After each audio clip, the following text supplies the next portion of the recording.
Good evening friends.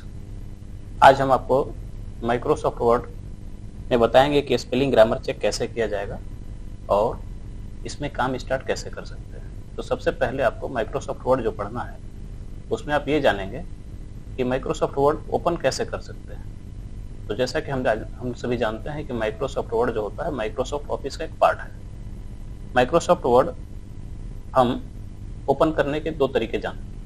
यदि आपके पास Windows 7 हो तो उसमें हम एक प्रोसेस को फॉलो करते हैं। स्टार्ट बटन पे जाते हैं, क्लिक करते हैं, ऑल प्रोग्राम्स मिलता है और उसमें आपको जाना होता है एमएस ऑफिस।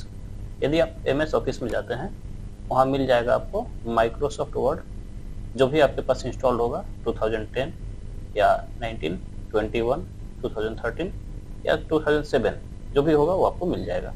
यहाँ पे 2010 है, इसको मैंने ओपन कर लिया। और यदि आपके पास ये ओपन हो जाता है तो आप यहाँ पे अपने पेज पे आ जाते हैं। ये एक तरीका हुआ।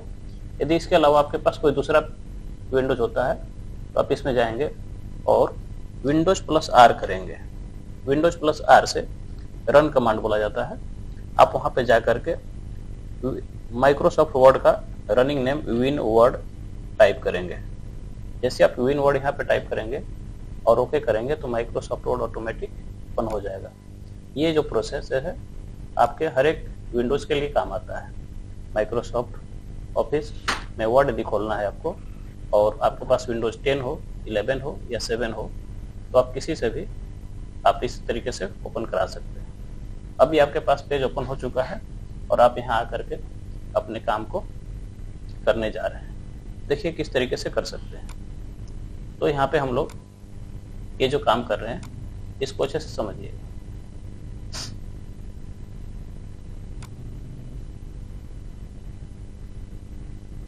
देखिए हमारे पास एक पेज है, ठीक है। इस पेज के थ्रू हम लोग यहाँ पे जब कुछ लिखना चालू करते हैं तो इसका एक उपाय है कि जैसे आप यहाँ पे लिखे हुए कोई भी सेंटेंस या वर्ड तो आपको यहाँ पे दो चीजें देखने को मिलेंगे, रेड लाइन और ग्रीन लाइन। रेड लाइन क्या है?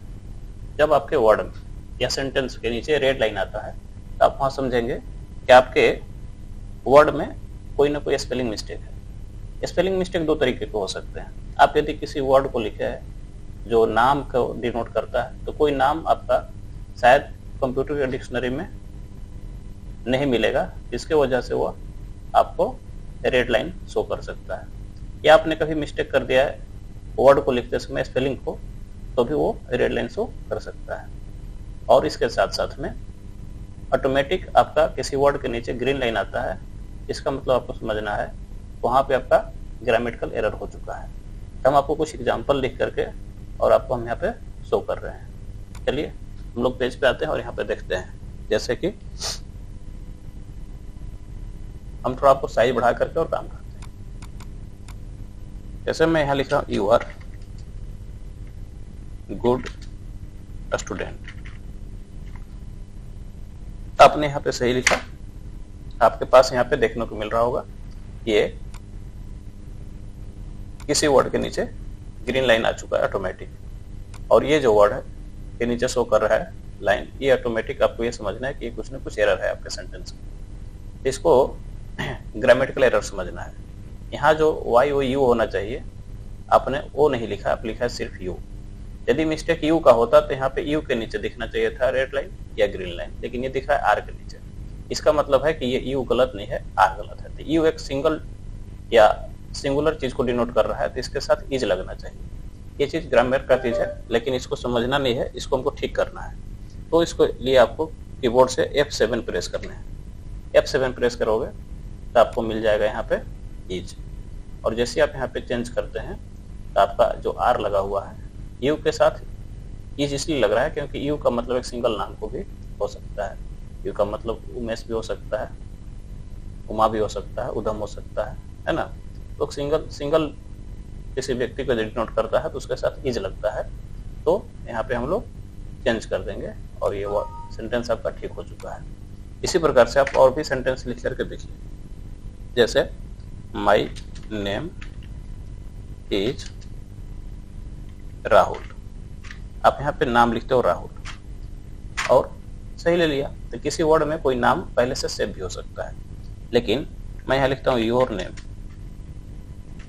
Is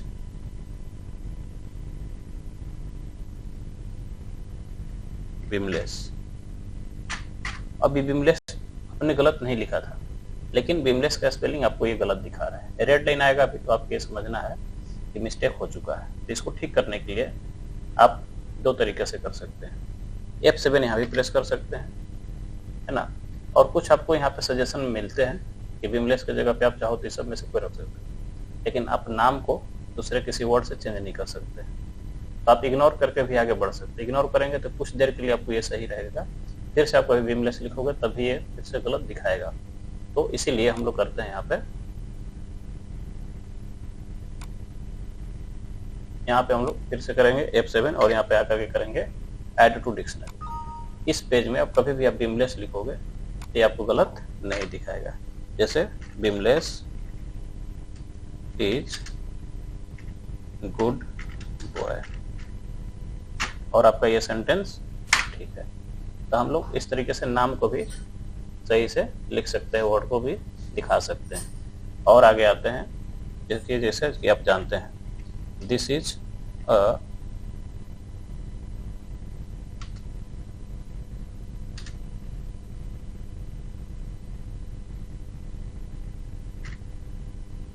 honest boy. आपने सेंटेंस लिखा this is a honest boy, आप एंटर करोगे तो नीचे ए आया हुआ है, ए के नीचे आपका रेड आकर के यहाँ पे ग्रीन लगा हुआ, और ग्रीन लाइन भी डिनोट करता है कि यहाँ ग्रामेटिकल एरर है। तो ऑनेस्ट के साथ ए लगता है क्या? नहीं, इसके साथ लगना चाहिए एन। आप F7 प्रेस करोगे, यहाँ पे सजेशन में एन का ऑप्शन आ जाता है। आपने यहाँ पे चेंज किया और ये ठीक हो गया। दो सेंटेंस और इस तरीके से आप लिख सकते हैं, you are in a university. आती है आप यहाँ पे हिंदी के भवेल से आप इस लेटर को समझते हैं तो आपके भवेल के हिसाब से यहाँ पे जो एन लगा हुआ है ये गलत है। आप इंग्लिश के हिंदी के भवेल जो आपको पता हो तो आप इसके तरीके से भी इसको ठीक कर सकते हैं।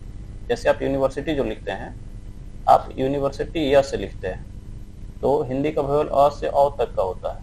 और यदि उच्चारण पढ़ते समय आपका उसके बीच का कोई भी सेंटेंस में आता है तो उसके पहले आपको यहाँ लगाना है एन, लेकिन यहाँ पर ये य से आ रहा है तो आप यहाँ पे एन नहीं लगा सकते हैं। F7 प्रेस करेंगे तो यहाँ पे आपको मिलेगा ए, या मतलब यूनिवर्सिटी के पहले आपको लगाना है ए, न कि एन। तो इस तरीके से हम लोग सेंटेंस में कुछ भी लिखते हैं और आपकी कुछ गलतियाँ आती हैं, आप इसको ठीक करने के लिए F7 का प्रयोग कर सकते हैं और इसको ठीक भी कर सकते हैं। तो आगे देखते हैं और एक सेंटेंस लेकर के। जैसे आप लिखते हैं पूरा एक सेंटेंस और उसके बाद बिना स्पेस लिखे भी आप यदि आप आगे बढ़ते हो, जैसे सी इज योर सिस्टर। आपने सेंटेंस सही लिखा है, लेकिन मिस्टेक क्या हुआ है, ये स्पेस के साथ नहीं लिखा गया है। तो ये सेंटेंस को भी कंप्यूटर समझता है कि यहाँ पे क्या होना चाहिए, और जब सेंटेंस को एंड करता है और अगला सेंटेंस स्टार्ट होता है तो पहला लेटर बड़ा होना चाहिए। तो यहाँ पे एस जो है आपको दिखा रहा होगा कि बड़ा लिखने की बात कर रहा है। आप यहाँ से बस सिंपल सा चेंज कर देते हैं और ये आपका सेंटेंस फिर से ठीक हो जाता है। ये इस तरीके से आपका सेंटेंस ठीक हो गया।